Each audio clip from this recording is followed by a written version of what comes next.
Assalamualaikum, hai semua. Masih di catatan istimewa. Dalam sejarah maritim di wilayah Asia Tenggara, Brunei merupakan salah satu pusat perdagangan dan kebudayaan yang penting saat itu. Meskipun ukuran negara kecil, Brunei berhasil menjadi salah satu kekuatan regional yang signifikan dan memiliki pengaruh besar di wilayah Nusantara. Pada puncak kejayaannya, Brunei pernah menguasai beberapa wilayah di sekitar Asia Tenggara. Namun pada abad 19, Brunei mengalami penurunan signifikan dalam hal wilayah dan kekuasaan. Negara ini kehilangan sebagian besar wilayahnya lantaran kekuatan-kekuatan kolonial dan akibat dari konflik. Wilayah apa saja yang kemudian hilang dari kekuasaan Brunei? Berikut kami ulas seputar beberapa wilayah Brunei hilang dari kekuasaannya versi catatan istimewa. Bagi kamu yang penasaran, tonton sampai habis.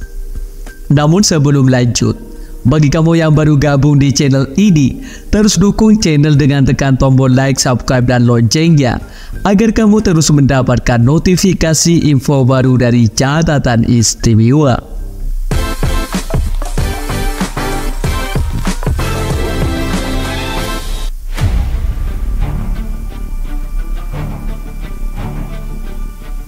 Mari kita mulai dari Sarawak.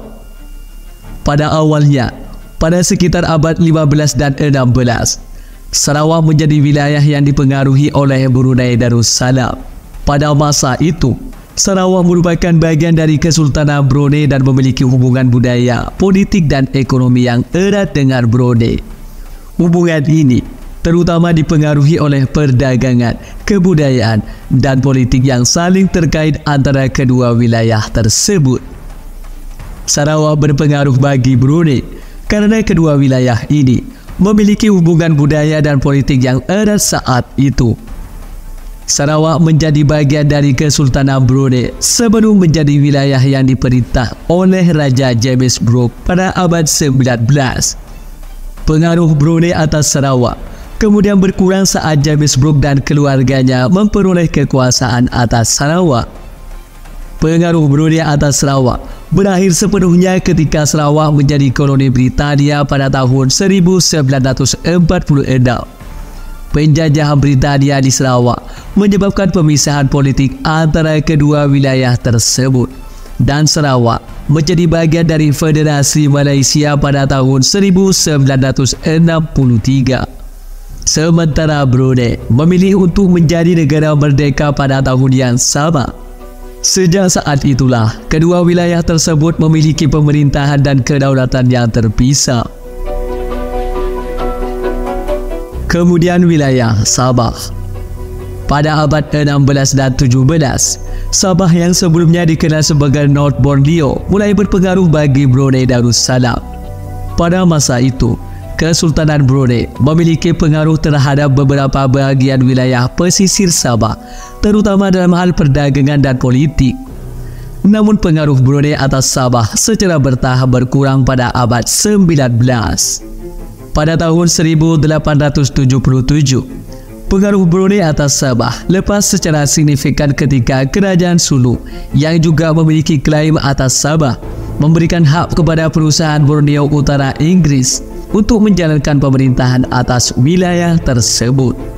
Ini memulai proses di mana kedaulatan Brunei atas Sabah semakin terkikis oleh kekuatan asing, terutama oleh kehadiran Britania di wilayah tersebut.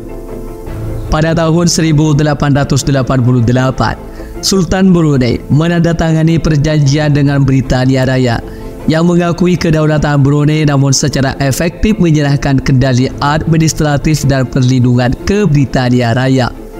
Hal ini menyebabkan Brunei kehilangan kendali langsung atas Sabah kepada Britania, dan wilayah tersebut menjadi bagian dari koloni Britania yang dikelola oleh perusahaan Borneo Utara Inggris.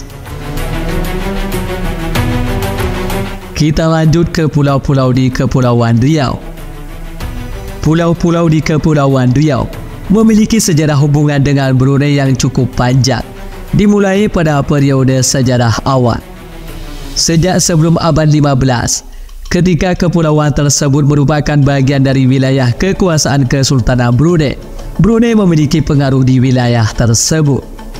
Akan tetapi, pengaruh Brunei di Kepulauan Riau mulai melemah pada abad 19, terutama karena persaingan dengan kekuatan-kekuatan regional lainnya, seperti Kesultanan Johor dan kekuatan-kekuatan kolonial Eropa. Selain itu, meningkatnya intervensi asing dan perdagangan di wilayah tersebut juga mempengaruhi kekuatan politik Brunei di sana. Ketika wilayah tersebut jatuh ke tangan Belanda pada abad 19, pengaruh Brunei di Kepulauan Riau akhirnya lepas sepenuhnya, yang kemudian menjadi bagian dari Hindia Belanda. Hal ini terjadi karena perjanjian dan penaklukan oleh pemerintah kolonial Belanda di wilayah tersebut, yang mengakibatkan Brunei kehilangan kendali atas pulau-pulau di Kepulauan Riau. Wilayah di Kalimantan. Sejak abad 15 atau 16, wilayah di Kalimantan memiliki hubungan sejarah yang erat dengan Brunei. Pada masa itu, Kesultanan Brunei memiliki pengaruh yang signifikan di bagian barat Laut Kalimantan, terutama di daerah sekitar Sungai Kapuas. Hubungan ini terutama dipengaruhi oleh perdagangan, politik dan budaya yang saling terkait antara Brunei dan wilayah-wilayah di Kalimantan.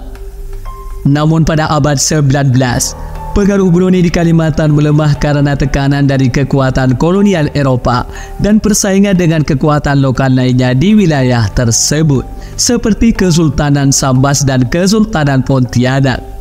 Kedatangan pemerintah kolonial Belanda ke wilayah tersebut juga berperan dalam menekan pengaruh Brunei.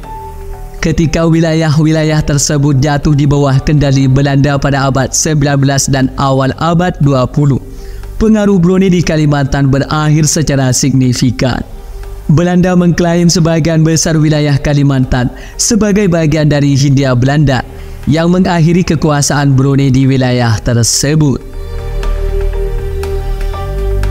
Begitu pula Palawan dan Sulu, Filipina. Sejak abad 15, wilayah Palawan dan Sulu memiliki hubungan sejarah yang erat dengan Brunei. Pada masa itu, Kesultanan Brunei memiliki pengaruh yang signifikan di wilayah-wilayah tersebut, terutama dalam hal perdagangan, politik dan budaya. Brunei menjalin hubungan dagang dan politik dengan Kesultanan Sulu di wilayah Filipina Selatan. Sementara Palawan dianggap sebagai bagian dari wilayah kekuasaan Brunei.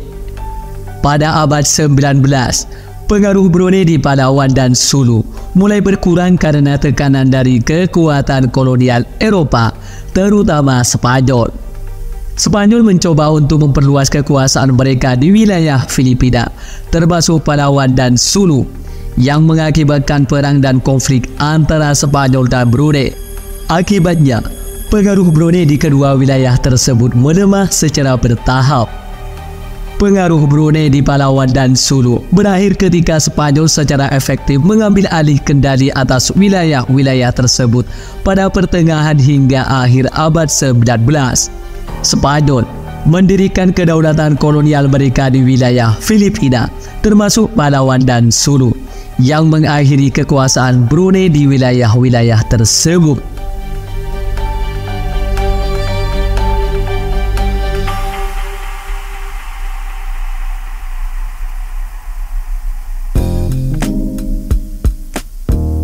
Demikian seputar beberapa wilayah Brunei hilang dari kekuasaannya versi catatan istimewa. Bagi kamu yang punya tambahan atau koreksi seputar sejarah wilayah kekuasaan Brunei, tulis di kolom komentar ya. Sampai sini dulu guys. Sampai bertemu kembali di catatan istimewa selanjutnya. Wassalam.